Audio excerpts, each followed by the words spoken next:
Magandang gabi sa inyong lahat. Tayo muli ay mag-aaral ng salita ng Diyos. Malapit na tayong matapos sa ating pag-aaral sa libro ng 2 Corinto. So tayo ngayon ay nasa chapter 11. Okay? Verse 1 to 15. Yun muna ang ating aralin ngayon. Tayo manalangin. Aming Diyos, kami ay nagpapakumbaba at umihiling ng pangunawa sa pamamagitan ng iyong banal na Espiritu na siyang magbibigay ng kaliwanagan sa aming isipan, sa aming puso, at the same time ito ay mag-translate, Panginoon, sa practical na buhay namin. At paano namin babantayan ang aming mga sarili sa mga katuruan na hindi po ayon sa iyong salita. Yung mga nagpapanggap na sila ay mga tagasunod ng Diyos pero sila ay taliwas. So Lord, gabayan mo kami sa gabing ito. Sa ilang kapurihan, itong aming samudalangin sa pangalan ni Jesus. Okay, so 2 Corinthians chapter 11 verses 1 to 15. I hope you will put up with me in a little foolishness. Yes, please put up with me. I am jealous for you with a godly jealousy. I promise you to one husband, to Christ, so that I might present you as a pure virgin to him. But I am afraid that just as Eve was deceived by the serpent's cunning, your minds may somehow be led astray from your sincere and pure devotion to Christ. For if someone comes to you and preaches a Jesus other than the Jesus we preached, or if you receive a different spirit from the spirit you received, or a different gospel from the one you accepted, you put up with it easily enough. I do not think I am the least inferior to those super apostles. I may indeed be untrained as a speaker, but I do have knowledge. We have made this perfectly clear to you in every way. Was it a sin for me to lower myself in order to elevate you by preaching the gospel of God to you free of charge? I rob other churches by receiving support from them so as to serve you. And when I was with you and needed something, I was not a burden to anyone. For the brothers who came from Macedonia supplied what I needed. I have kept myself from being a burden to you in any way, and will continue to do so. As surely as the truth of Christ is in me, nobody in the region of Achaia will stop this boasting of mine. Why? Because I do not love you? God knows I do. And I will keep on doing what I am doing in order to cut the ground from under those who want an opportunity to be considered equal with us in the things they boast about. For such people are false apostles, deceitful workers, masquerading as apostles of Christ. And no wonder, for Satan himself masquerades as an angel of light. It is not surprising then if his servants also masquerade as servants of righteousness. Their end will be what their actions deserve. Yan. So dito sa talatang ating nabasa ay katuloy pa rin ito nung pagdidepensa ni Apostle Paul sa kanyang ministry. At ngayon, kanya ngayong inihahambing ang kanyang sarili doon sa mga nagpapanggap na sila ay mga apostoles. Kaya sabi nga niya, sige, kung gagamitin natin yung lingwahe nitong mga bulang mga ngaral, itong kanilang mga kalokohan. So sabi niya, I hope you will put up with me in a little foolishness. Okay. So yung foolishness na yan ay para nang sa ganon, maikumpara niya ang kanyang sarili doon sa mga bulaang mga ngaral o bulaang mga apostoles. So sabi nga niya, ano itong foolishness? Ayaw nga niya sanang sabihin or ikwento yung sarili niya, ang kanyang mga naranasan sa kanyang pagiging mensahero ng Ebanghelyo. But since hinihingi ito ng oportunidad dahil nga para nang sa ganoon ay maiwaksi ang mga katuruang hindi tama. Kaya sabi niya, sige, ako ay in a way, quote-unquote, sabi nga, gaya ng mga false apostles niyan, sige, ako'y magyayabang. Pero, yung aking pagyayabang ay ibang klase doon sa pagyayabang nito mga bulaang mga ngara. Sabi niya dyan, I am jealous for you with a godly jealousy. Yan ang sabi niya.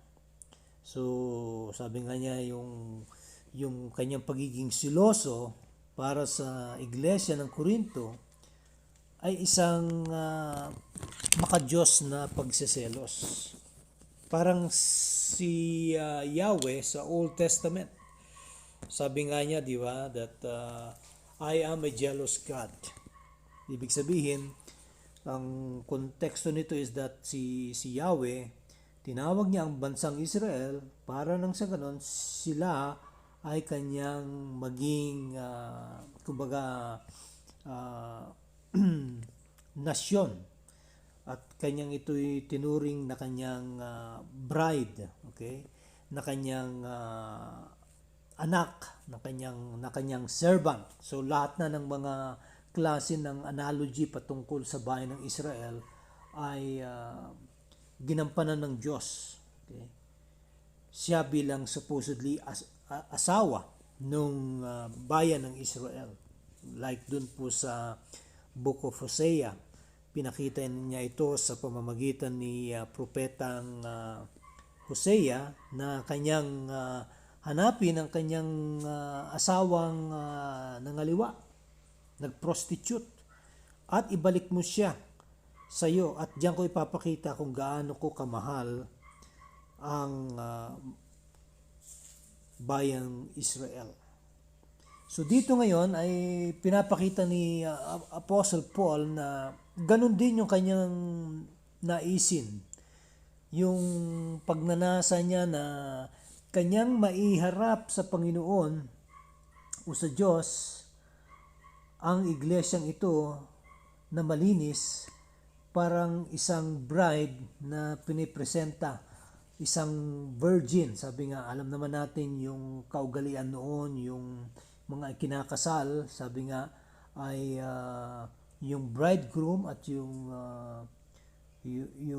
bride ay magkakaroon ng celebration yan. Matagal na celebration, almost a week bago magumpisa ang mismong kasalan. Okay. So ganun yung analogy ni Apostle Paul dito. Na gusto niya na maipresenta niya na blameless, na walang bahid, walang karumihan, walang dungis ang mga taga-Korinto, ang iglesia mismo ng Korinto sa harap ng Diyos. Kaya sabi nga niya, I promise you to one husband. Sino? Si Christ. Okay? So, ang iglesia ay tinitingnan ng ni Apostle Paul as a bride prepared for the bridegroom, which is Christ. At tayo tiningnan din tayo bilang katawan ni Kristo. Siya ang ulo at tayo ang katawan. So talagang hindi pwedeng paghiwalayin. Okay? Ang ulo sa katawan o ang katawan sa ulo. Kaya't ganun na lang yung pagkasabi dito ni Apostle Paul. Kaso nga lang, sabi niya sa verse 3, mukhang kagaya ni Eva na sabi nga na na-deceive ni Satanas.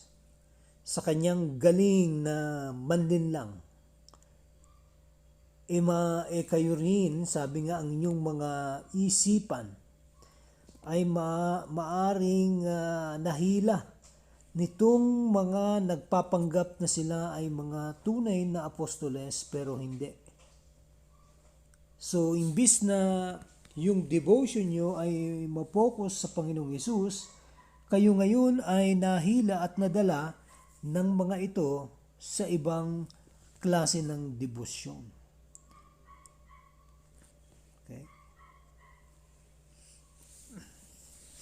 At ano ang kadahilanan? Ito, for if someone comes to you and preaches a Jesus other than the Jesus we preach, or if you receive a different spirit from the spirit you receive, or a different gospel from the one you accepted, you put up with it easily enough. Ayan.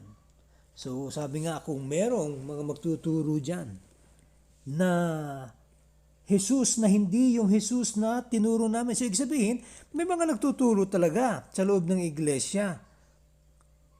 At ang kanila tinuturo ay si Jesus. Ang problema, yan ba ay yung Jesus ng Biblia? O yan ay Jesus na gawa-gawa lang nila? Case in point, magbibigay ako ng example. Ang pagkaalam ng mga ilang mga Kristiyano is that si Kristo ay mabait. Si Kristo ay nagpapala. Okay? Pinagpapala niya ang mga sumusunod sa Kanya. So, makikita natin na kung ang Jesus na ito ay ang pagkakilala nyo sa Kanya ay siya lang yung parang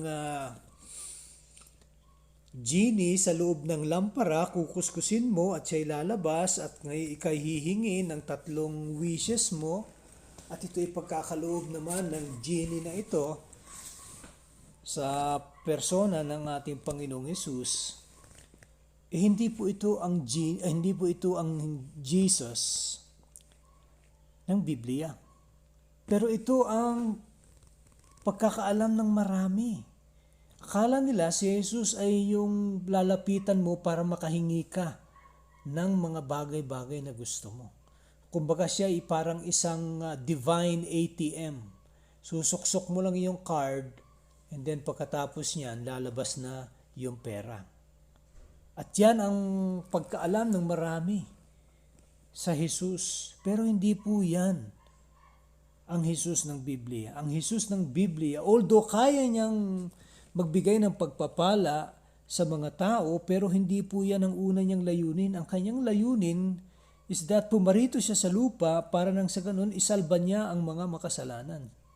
Kaya siya nagtungo sa krus ng Kalbaryo. Kaya siya namatay. Kaya siya nabuhay na maguli para patunayan na kumpleto, na nagampanan niya ang kanyang tungkulin, ang pagkasugo sa kanya ng Ama dito sa lupa. Kaya't yun ang tinuturo ni Apostle Paul. Sabi, kung may nagtuturo patungkol kay Jesus, pero hindi ito yung Jesus na aming itinuro sa inyo, o yung Espiritu na na-receive ninyo, ay hindi yung Espiritu o banal na Espiritu na aming sinasabing mananahan sa inyo, na siya magpapaliwanag sa inyo patungkol sa salita ng Diyos at kanyang itataas ang Panginoong Hesus. Kung ang naitataas ay ibang espiritu, kaya sabi nga sa Bible, test the spirit. Because not all spirit are from God. There are false spirits or evil spirits. At isa pa, kapag iba ang ebanghelyo na inyong natanggap, hindi yung ebanghelyo na aming pinangaral sa inyo at inyong tinanggap noon.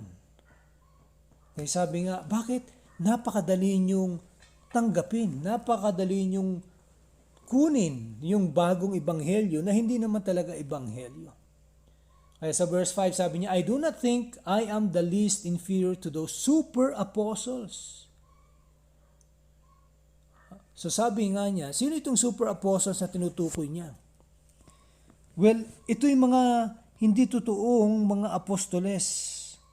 Kanya lang ginamit ang sarcasm o yung sarcastic na pananalita na tinawag niyang super apostle sa mga ito. Hindi niya tinutukoy dito sina Pedro o yung mga ibang mga apostles, because ito yung mga false apostles na nakapasok sa loob ng iglesia ng Corinto. Okay? At nagpapanggap na sila yung mga sugo ng Diyos. Hindi ba't sa panahon natin, napakarami din ang mga naglabasan at nagsasabi na sila nga ay sugo ng Diyos at nagtayo nga sila ng kanilang mga iglesia at tinawag pa nga nila itong iglesia ni Kristo, ang ilan. Pero hindi po sila ang tunay sapagkat hindi nila tinatangkilik na si Jesus ay Diyos. Kaya doon pa lang makikita na iba yung ebanghelyo na kanilang ipinapangaral. Kaya ang tinutukoy dito ni Apostle Paul ay walang iba kundi ang mga Judaismo, yung nasa dating relihiyon ng Judaismo. The Judaizers were trying to bring the Corinthian church or the brethren to go back to the ways of Judaism. Ano yan? Yung pag-aalay muli ng mga sakripisyo. Yung pagsunod doon sa mga kautusan sa lumang tipan. Na kailangan gampanan at gawin nila ang lahat ng ito. Na sinabi ni Apostle Paul, hindi na ito sapagkat tayo ay na kay Kristo na. Ikinasal na tayo, sabi nga kay Kristo. Ngayon, babalik ka uli doon sa work salvation, ngayon na ibinigay na sa pamamagitan ng grasya ng Panginoon. Grace tayo ngayon, tapos babalik ka sa works salvation. Pagtatrabaho mo muli ang kaligtasan mo samantalang ibinigay na ito sa inyo sa pamamagitan ng kabutihang loob ng Diyos. Kaya sabi nga ni Apostle Paul, kahit hindi ako sanay na magsalita. Hindi ako trained kagaya ng mga oratorical people na sa kanila magaling sila sa mga rhetorics, yung mga salita, mga pagbabalagtas, balagtasan para maipakita na napakagaling nila. Hindi po ganun si Apostle Paul. Pero sabi niya, klaro yung mensahe namin. Wala kaming itinatago dito. At hindi ito imbento namin, kundi ito ay galing mismo sa Diyos. At kami ay tinawag mismo ng aming Panginoong Hesus para nang sa ganon, ito ang aming ipamalita kung sino si Jesus. Kaya sabi nga niya, hindi kami nagyabang, hindi kami nagmataas, hindi kagaya nito mga bulaang propeta na kanilang itinataas ang kanilang sarili. Pinapakita nila ang kanilang kagalingan sa pangungusap, sa pag-engganyo sa mga tao. Kaya nga si Apostle Paul, sabi niya, nung aking iprinit sa inyo ang gospel, nung aking pinangaral sa inyo ang ebanghelyo, hindi ako humingi ng pera sa inyo. Hindi, it was free of charge. Kasi po itong mga bulaang mga ngaral, dahil po sa eloquence at galing nila sa pananalita, kumbaga parang sa panahon natin ngayon, yung mga, merong mga, di ba tayong tinatawag na mga, yung unang panahon, yung mga sinihan, yung sinihan noon, ay walang palabas, yung walang screen, kundi mga tunay na tao ang tatayo. At sila ngayon ay magsasalita. At kung gaano sila kagaling magsalita, yun po ang binabayaran doon. Okay? So, sa panahon natin ngayon, yung mga comedy bar, mga ganyan, di ba? May magpapatawa doon sa harap. Yan po ang binabayaran. Kaya si Seinfeld, yung isang the richest comedian in America. Okay? Yun po ang kanyang trabaho. Magpatawa, tumayo sa entablado at patawanin niya yung kanyang audience. At doon siya binabayaran. At ganoon din po ang mga ito, yung mga bulaang mga ngaral na to.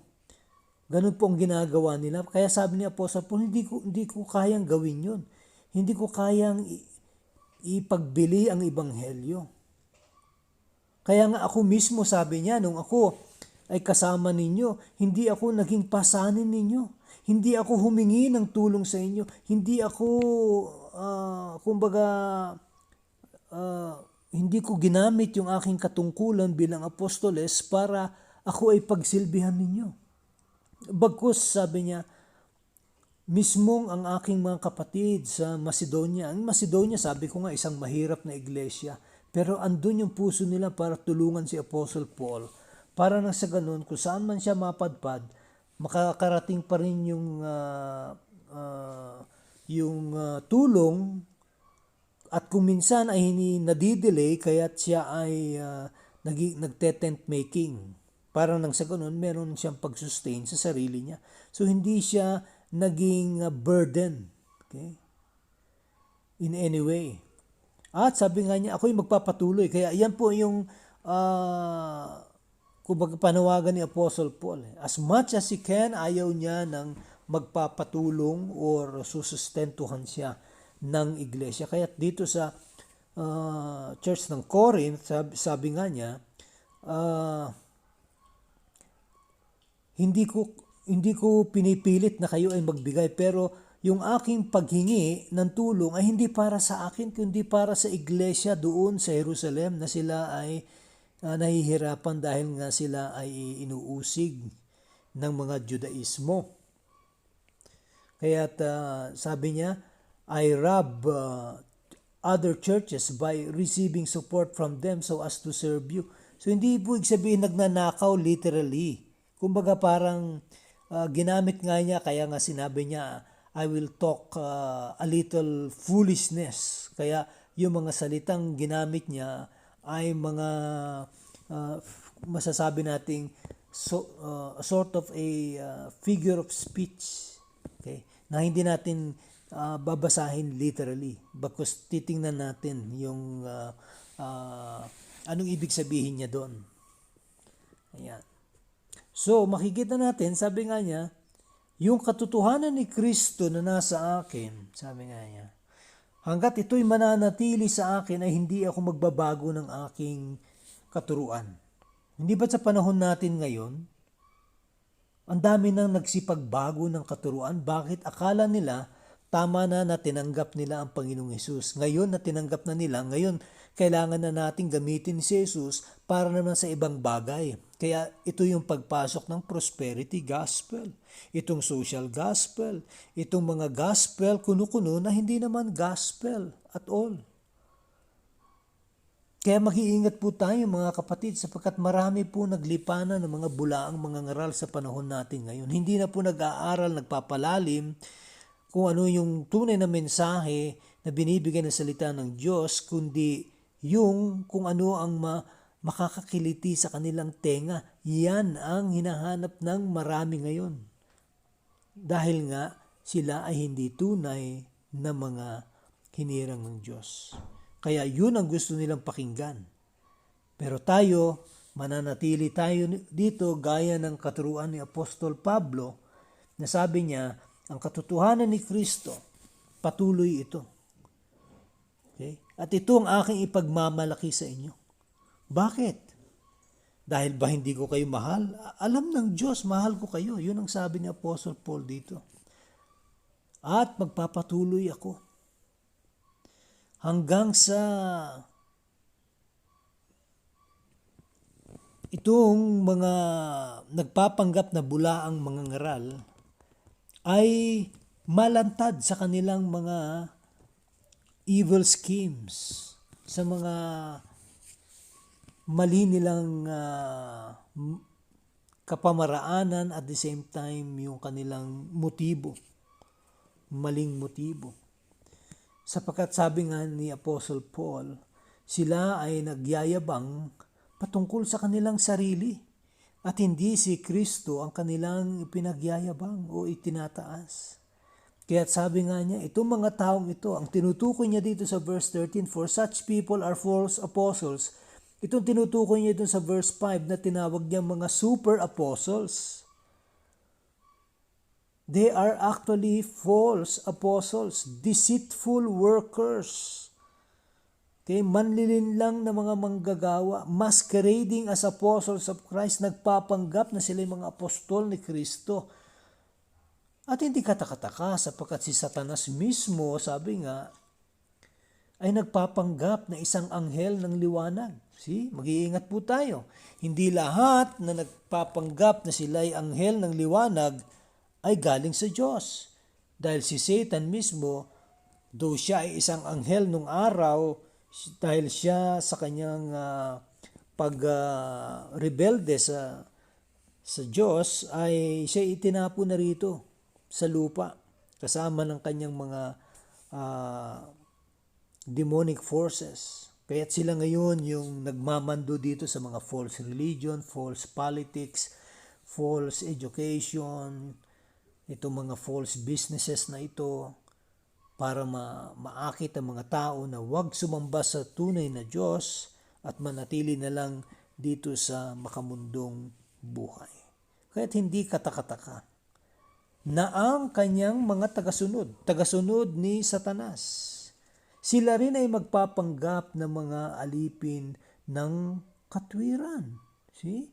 Magpapanggap silang mga pastor, magpapanggap sila na mga kilala na sugo ng Diyos. Kaya makikita natin napakarami na ng mga relihiyon na naitatag. Napakarami na ng mga kulto na masasabi natin na hindi kinikilala si Jesus na nagkatawang tao, na siya ay hindi Diyos. See? So ang dami niyan. Panahon pa ni Apostle Paul hanggang sa panahon natin ngayon, sabi nga, nauulit lang yung mga ganyang klase ng katuruan. At sabi nga, their end will be what their actions deserve. Dapat matakot dito yung mga gaya ni Oriel Balianos ng G12, yung mga kagaya nila Kenneth Copeland, nila Creflo Dollar, nila Joyce Meyer, na kung saan ay kanilang ginagamit yung platform na ito, yung pagiging religious, kasama na dyan si Joel Austin, para sa kanilang pansariling kapakanan. Pero sabi, ito, may pangwakas ang Diyos dito. Sabi nga, their end will be what their actions deserve. So kung ano ang ginagawa nila, sabi nga, pagdating ng panahon, sila mismo ay huhusgahan ng Diyos. And they are deserving of judgment from God. Kaya't maaring ngayon, nakikita natin ang ating mundo, maraming nakakalusot, mga bayarang judges, mga politikong corrupt. Pagdating ng araw, sabi nga, haharap lahat yan sa ating Panginoon. Mga bulaang mga ngaral, false prophet, false apostles, false pastors, false preachers, lahat sila haharap sa Diyos sa Great White Throne Judgment. Kasama na ang Antichrist, kasama na ang mga hindi mananampalataya at sila ay itatapon sa walang hanggang kaparusahan. Yun po yung final state na paglalagyan sa mga taong tumalikod kay Kristo o hindi tinangkilik si Kristo o tinanggap si Kristo bilang Diyos at tagapagligtas. Kahit pa sila ay nabaruan ng pagiging relihiyoso. Hindi ibig sabihin you are a religious person, iligtas ka na. Kailangan mo maunawaan kung paano maligtas. At yan ay sa pamamagitan ng Ebanghelyo ng ating Panginoong Hesus. Kaya't sabi ni Apostle Paul, hanggat yung katotohanan ni Kristo ay nasa akin, hindi ako magbabago ng mensaheng aking ipapamalita. Kakaiba sa mga panahon natin ngayon na kung saan binago na nila ang Ebanghelyo. Hindi na si Kristo ang itinataas. Kaya't Aking panalangin, tayo ay patuloy na manalig sa Diyos, lumago sa pamamagitan ng pag-aaral ng Kanyang salita, at dumating yung punto, sabi nga, perseverance is the name of the game. Hindi tayo magmamaliw, hindi manghihina, hindi tayo tataob, hindi tayo malilinlang hanggang sa pagbalik ng ating Panginoon.